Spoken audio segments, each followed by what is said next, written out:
Ladies and gentlemen, it is now time for our main event of the evening. This bout is sanctioned by the Coarsegold Resort and Casino. It will be 3 rounds for the King of the Cage Bantamweight Championship of the World. First, the challenger out of the blue corner. He stands 5 feet 7 inches tall. He weighed in at 145 pounds.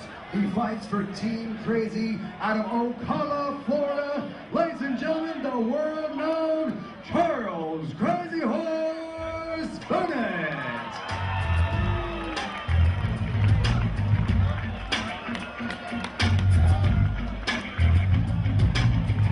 And what a treat tonight, folks. Here he comes, the Crazy Horse himself, Charles Bennett, all the way from Pride, Japan, Cal. Yeah, absolutely. He's fighting with Team Krazy. I'll tell you, he comes in at 9-1 here. And he brings it each and every time. You never know what to expect with Charles. He comes at you off the fence, on top of the fence, under the cage. Yeah, you just never know what to expect, but he brings it all the way till the end of the fight. Known as MMA's most unorthodox fighters out there, you just never know what he's going to do. Absolutely. I'm very excited to see this one.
This fighter stands 5 feet 6 inches tall.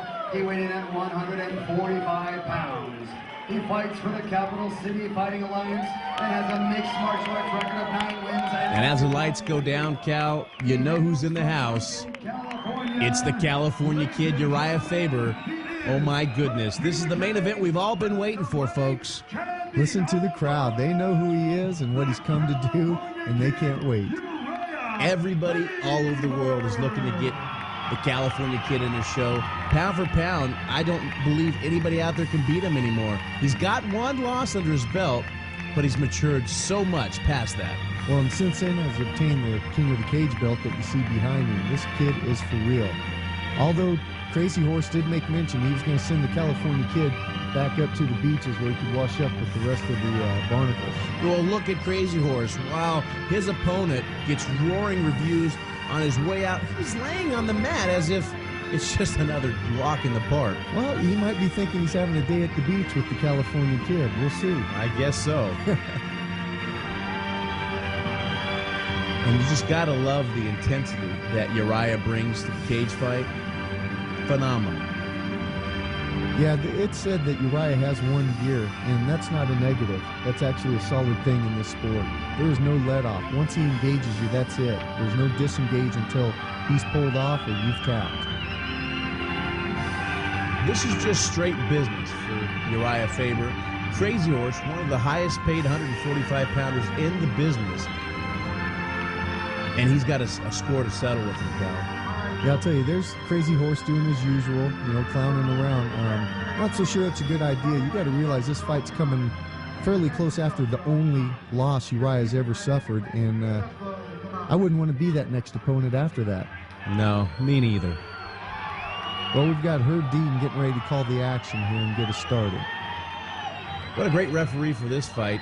You gotta think this is going to be a really fast-paced, in-your-face fight. Why not pick the industry's best referee? And here we go. Well, Crazy Horse is coming forward, making forward motion. But Urijah quickly puts him back into the middle. Nice jabs towards Crazy Horse's face. Good push kick, saying get out of the center of the cage. I'm not sure why Charles was standing there kind of flat-footed in front of an opponent like that, and that's absolutely what led to this takedown. He was being a little too cocky there and standing flat-footed. And it seemed effortless. Although he seems to be attempting to roll Urijah over, but I'm not sure he's going to be able to. And look at that, Crazy Horse on top. Just as I say it. Looks like he's got a tight waist in wrestling, but nothing to do with it here. Yeah, at the same time, Urijah's in a position where he could be looking for some submissions on the foot, toe holds, etc. I'm not sure what's going to happen or if they're just going to tie each other up and get restarted here. Good job, Krazy, yeah. I don't see where either one has an advantage at this point just yet. But they're both exerting a lot of energy at this point, trying to get dominant position, which neither one's really established as of yet.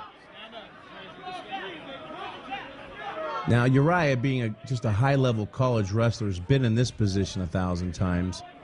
Absolutely. All he's really needing to do right now is pop that head out, which he just did, and now he can get busy and carry on with his game plan. Charles is going to really want to work on getting his back against that fence and shimmying up and getting back to his feet. I think that's his best bet. He does not want to be on the bottom under Urijah Faber. And that's what I love about Urijah. Look at the intensities in his face right now. Just on a simple headlock, sagging down, he's still got a look on his face. He ain't giving anything up. Well, yeah, and it's a two-way street here. Charles knows he's fighting the man that has the King of the Cage belt, which he'd love to say he beat. And, of course, Uriah's got a guy who's made it over to Pride, which is really, one of the epitomes for most of these guys in the sport to reach. And I think both of them would love to knock the other off. And Uriah's sure trying to knock his head off right now. Throwing just amazing elbows one after another. Yeah, and Charles is known even in bad situations for being calm and sometimes too calm, but it's deceiving, and he does get out of a lot of stuff like he just apparently did there. And back to his feet, and now he's trying to take the back. Oh, just as I was going to call taking the back of Urijah slams him over. Look at this action, nonstop. We've probably had 9 or 10 position switches between the two for dominant position. Of course, now Urijah's in a much superior position with side control and having Charles's head against the cage, and he quickly jumps to full mount. This could be bad for Charles. Bad position, folks, for Crazy Horse. You've got the world champion on top, goofing around here, trying to let him know who the man is. Yeah, he's smiling. I haven't seen that before when he's dropping elbows like that. That's a new part of Urijah. Well, I bet you Crazy Horse said something funny. Well, yeah, there's no doubt. He's already been pulling stunts from the start of this, so he might as well follow through, see if he can throw Urijah off his game. I don't think it's going to work. You see Urijah switching his weight to one side to the next, depending on which way Crazy Horse is rolling. Oh, right on the jaw. Fantastic forearm. Yeah, even as tough as Crazy Horse is and has demonstrated to be in the past, he's not going to be able to eat too many of those. He better stay a little bit tighter and keep his head out of that fence. He's not doing a good job of coming out of there. He's letting Urijah basically impose his will and dominate him. Oh, just as I say that, nice turnaround by Crazy Horse. Just incredible strength. With the world champion on top of you, he just sat up. That was just straight raw power. But, of course, we have another move by Urijah, switching it back to where now he's on top, and as soon as he pulls his head out, he will have side control again. A little bit of a grimace there on Crazy Horse's face. I don't know if that's from the forearm pressure on his neck there. And now he's rolled over. That's a very bad position to be in with anybody, let alone the champ.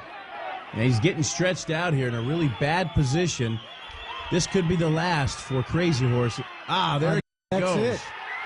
Herb Dean calls the action due to rear naked choke. And Urijah says it, shaking his head in victory over Crazy Horse.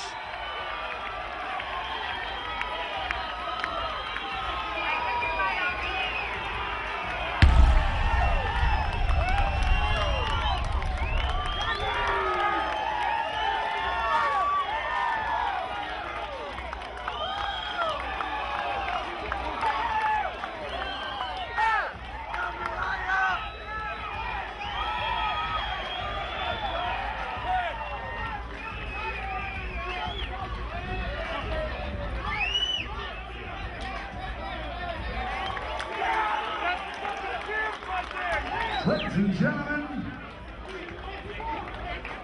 after 4 minutes, 38 seconds of the first round, your winner and still King